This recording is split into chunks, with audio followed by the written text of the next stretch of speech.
Last but not least, we have Jack Lukic. He's the author of Semantic UI, and he's going to be giving a talk called Between You and I. Hey guys, I'm Jack. I'm the author of Semantic UI. Semantic UI is an open source UI framework. So if you're familiar with Bootstrap or Zurb Foundation, something like that, it's basically, instead of starting from scratch, you can start from useful neutral prototypes of the elements you need and then sort of refine from there. So my talk today is just to try to convince you guys. A lot of you are engineers and love working from nothing. I want to get you guys behind the idea of working from prototype and refining towards the aesthetic direction that you want. So to give you a little walkthrough of what code looks like in Semantic UI, it's sort of like a usage guide. If you're familiar with like an English usage guide, it says how you can use an expression. Design is sort of created or is sort of cataloged into individual components. We're looking at right now a segment, which is described as a grouping of related content. So you can see here different types of segments. The word type means that it's mutually exclusive. If you are a cat, you can't be a dog, and vice versa. This is all based on sort of principles from natural language. So here you have a segment, a raised segment, a stacked segment.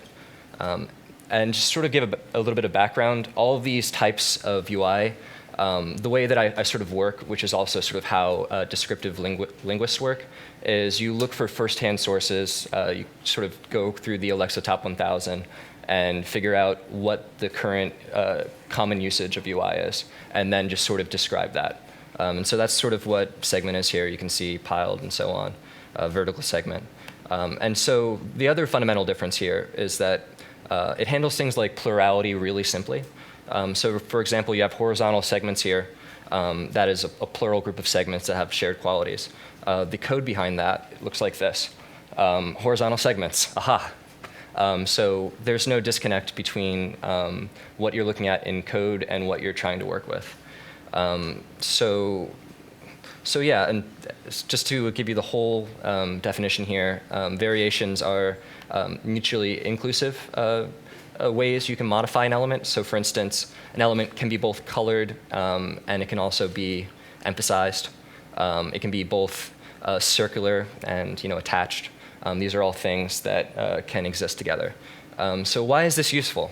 I'll give you a good example here. Here's a fun group of nested segments. Imagine you have a Photoshop file that shows you that you should do this. So you pull out Flexbox, you start defining flex containers, but it gets complicated. You have different flex directions. You have to deal with stretching, this kind of stuff. So the way that Semantic UI works is it encapsulates all of that in language. So if you can describe what it should do, then you can make it. So for instance, this example here, you can sort of see it's a segment, a group of 3 segments, another segment group, 3 horizontal segments, and then finally a segment. So further complexities, this corner is rounded, these corners need to be straight, and so on. So to give you an example of how everything is UI, here's something you guys see all the time. This is GitHub. This is the repo homepage. This is an input. You're used to this blue border and so on. Different types of pop-ups. This is a menu. You might use your keyboard to select things. This looks like a really custom menu that has a very GitHub style. The hover effect is very unusual. But it turns out this page is not github.com. This is actually just Semantic UI code, and this is all using the same components that you just saw in the usage guide. So just to give you an example of how powerful that is, this is just literally moving the column to the before. So here's what GitHub would look like if the column was on the left. So this code here is a left tabular menu. It was previously a right tabular menu, and that varies where the border is on the active item, the shadows, where the labels are placed, and so on.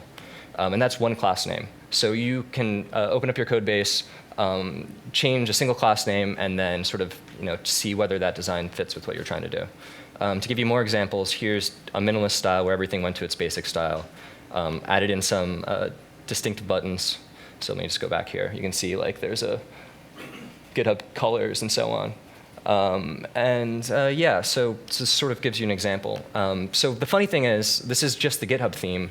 I've loaded other themes to give you an idea of what if GitHub had Amazon buttons, or what if GitHub was designed with a neutral theme from Semantic UI.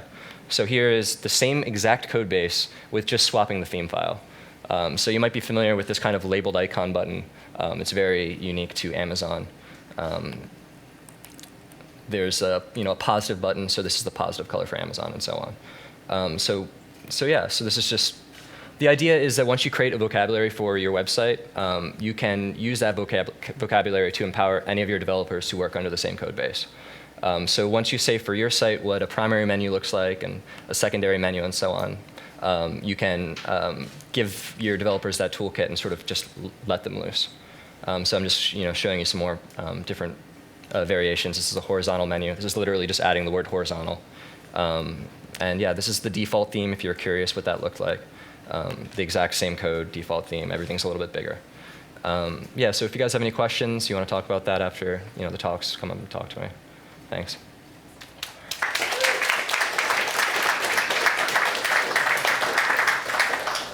All right, do we have questions for Jack over here? So I went to the URL. What's the button that you push to bring up the... So you're asking what is the button? I hit a little button over here that's a select a theme button. I was thinking about leaving this up the whole time during the talk and see if any of you guys realized it wasn't GitHub, but I thought that would be a little bit too naughty, so I didn't do that. But this is a sidebar. If you want to see what that looks like in the code, I'll show you really quick. Actually, what would be better is I do a live code inspector, so you can sort of see. So here's a left sidebar, a pusher, which is the content that gets pushed, page header, page content. This is the repo ribbon. I called it that. This is the other thing, too, is that aside from things having descriptive names, they also just have names themselves. So when you call things in JavaScript, you don't want to say, attach this to the button. You want to sort of give it a name. And this is sort of the same tactics for discrimination that natural language uses. So basically, the fundamental principle is that with natural languages, we have sort of a glimpse into like what programming languages could look like in 100,000 years plus. Specifically for one task of describing physicality, not for describing abstraction, which is a completely different task. And just to sort of outline what I mean by that, markup languages, I think, benefit from natural language techniques, whereas programmatic languages, which deal with sort of cooking recipes, have no place for that stuff. OK, so... Can you repeat the question? Yeah. Why should I use semantic UI instead of Bootstrap? Semantic UI is built on around 4,000 theming variables, 6 levels of inheritance. So imagine you want to define a button, but you want to say that this is my brand button, and I have a microsite. I want to port that theme. It supports that. Imagine you say, I want to use a GitHub button, but I want to use my color red. It supports that. So this is sort of, if you're familiar with Sublime Text, there's this idea of project default, package default, user default. It uses the same philosophy. And at each of those levels, it has globals and local component variables. So that's 6 levels altogether. So the good thing about Bootstrap is they started a few years earlier, and the community really needed it at the time. And so a lot of theming grew around that. And theming is a market, and a lot of people try to make money from that. Semantic UI is a little bit later to the open source UI world, but we're growing the theming marketplace. OK, I'll just pull this up really quick.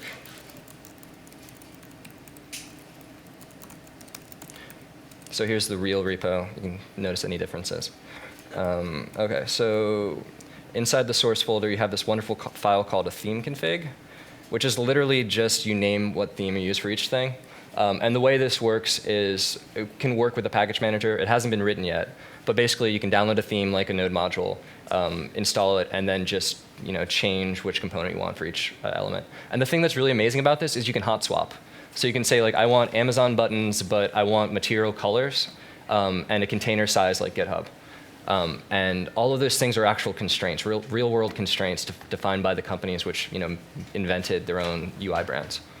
And obviously, you guys should use your own design skills and make your own themes. But this is just to sort of give you an idea that you can sort of do anything with this.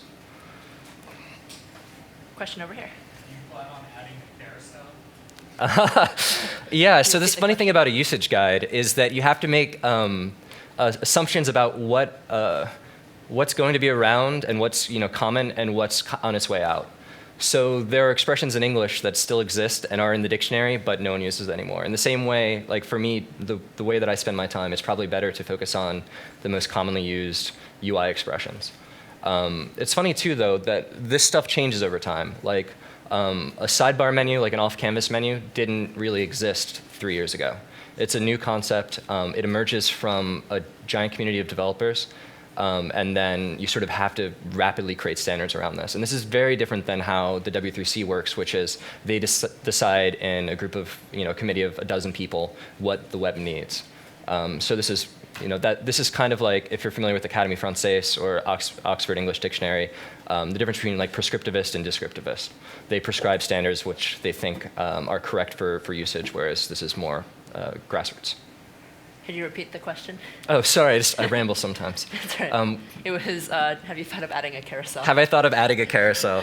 The answer is, I thought about it, but I did not add a carousel. Yeah, question over here. As a follow-up, do you think the carousel is on its way out? Yes, it's on its way out. But there's certainly new things that are emerging that I really want to work on. But yeah. Cool. Any more questions for Jack? All right, thank you. Oh, I one more. saw that you have about 20K stars, which is big. Who is one of the biggest users who's supporting this, or using this? Repeat the question. This is a funny thing. I've been working off donations for last year. I don't have a normal job. I just do this.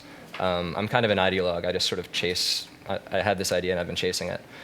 So in terms of contributions, I get around 8-9K in donations a year, which is amazing. It's a community of people who like what I'm doing and want me to keep working on it. Aside from that, there's startups that use it. I don't really want to name names. And yeah, so I'm trying to sort of fully articulate it and then figure out the best way to offer that to people. Cool. Any last questions? All Thanks, right. guys. Thank you very much, Jack.